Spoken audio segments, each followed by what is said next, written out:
तो आइए मिलते हैं तक्षशिला कोचिंग के नए सितारे से अभिषेक लोधी।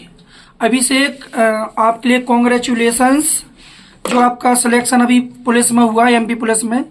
तो कुछ चर्चा करते हैं सर से। सर पहले तक्षशिला कोचिंग संस्था से जुड़े हुए थे सरकारी नौकरी से पहले, तो सर बताएंगे छात्र के बारे में। तो सर बताइए, आप अभिषेक को कब से जानते हैं? अभिषेक, जब मैंने तक्षशिला कोचिंग स्थापित की थी बामोर में, चूँकि बाद में मेरा गवर्नमेंट जॉब में सिलेक्शन हो गया, तो मैंने यहाँ का जो ऑनरशिप है वो नरेंद्र सर को सौंप दी थी। उसके बाद जैसे ही कोचिंग यहाँ पे ओपनिंग हुई थी, तो मेरा जो छात्र था वो अभिषेक और जो 2-4 लड़के आए थे जो पहले शुरुआती दिन से आए थे।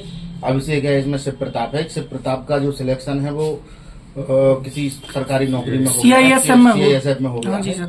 तो अभी हाल ही में अभिषेक का सिलेक्शन हुआ है। अभिषेक 12th के बाद ही, 12th पास आउट होने के बाद ही मेरे पास आया था कंपटीशन की कोचिंग करने के लिए।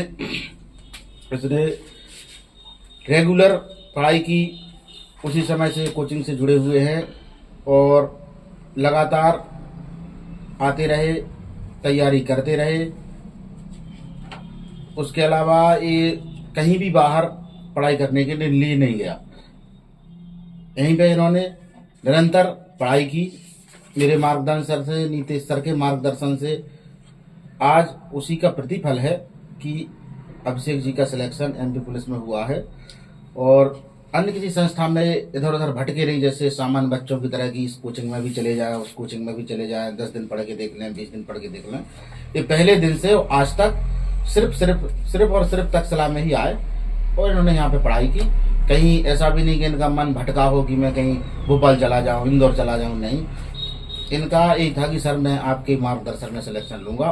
और इसके अलावा भी इनके कई पेपर निकले, क्योंकि फाइनल सिलेक्शन नहीं हुआ। आज इनका फाइनल सिलेक्शन एमपी पुलिस में हुआ है। बाकी अभिषेक खुद बताएंगे कि कैसी इनकी यात्रा रही, क्या उसमें संघर्ष किया इनने। अभिषेक बताएं। तो अभिषेक, आप बताइए, पहले तो आपको कॉन्ग्रेचुलेशंस। आप बताइए संस्था से आप कब से जुड़े हैं और मार्गदर्शन आपके संस्था से किन किन सरों का रहा है और आप कब से जुड़े हैं?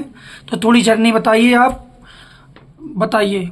मैं 12th पास से ही तक्षशिला कोचिंग से जुड़ा हुआ हूँ।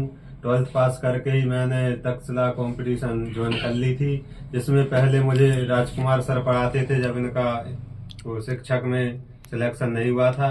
उसके बाद नीतीश सर, नरेंद्र सर ने मुझे मार्गदर्शन किया है और मैं निरंतर तभी से तक्षशिला कोचिंग में ही पढ़ रहा हूँ। मैंने ना मैं कहीं इंदौर बाहर पढ़ने गया, ना ही मैं किसी अन्य कोचिंग में पढ़ने गया। मैं रेगुलर तक्षशिला कोचिंग में ही पढ़कर मैंने सिलेक्शन लिया है। तभी से मैं तक्षशिला कोचिंग में ही पढ़ाई कर रहा हूँ और मेरा सिलेक्शन हो गया। ठीक है, तो सर आप बताइए तो कि एक छोटी सी जगह से जब ऐसे बच्चे निकलते हैं तो आप क्या कहना चाहते हो और बच्चों के लिए क्या प्रेरणा बनेगी? सभी बच्चों से ये कहना चाहता हूँ कि न इंदौर जाने से कुछ होगा, न ग्वालियर जाने से, न भोपाल जाने से। यदि बच्चे के मन में लगन है, उसका उद्देश्य दृढ़ है, लक्ष्य दृढ़ है, तो वो बामोर में तो क्या, बिजरावन, नया गांव, कहीं पे भी रह के पढ़ाई करके सफल हो सकता है। जैसे कि इससे पहले एक और छात्र था शिव प्रताप यादव, वो भी, उसने भी रतवास में रह के CRPF में सिलेक्शन लिया है और वो भी लगातार तक्षशिला कोचिंग से बच्चा जुड़ा रहा है। इसी तरह मैं उम्मीद करता हूं कि जिन बच्चों के पास पैसा है, व्यवस्था है, वो लोग बाहर भी जा सकते हैं, वो उनका व्यू है। लेकिन जिन बच्चों के पास इतनी व्यवस्था नहीं है कि वो 10,000 रुपये महीने, 20,000 रुपये महीने बाहर का खर्चा उठा नहीं सकते हैं, माँ बाप बेचारे खेती करके कैसे परिश्रम करके पैसा लगाते हैं, तो वो लोग यहीं पर तैयारी करके सिलेक्शन ले सकते हैं। उनके लिए एक रास्ता है आगे बढ़ने का, सफल होने का। ये सिर्फ मानसिक सोच है कि इंदौर जाओगे, भोपाल जाओगे तभी सिलेक्शन होगा, इससे कुछ नहीं होने वाला है।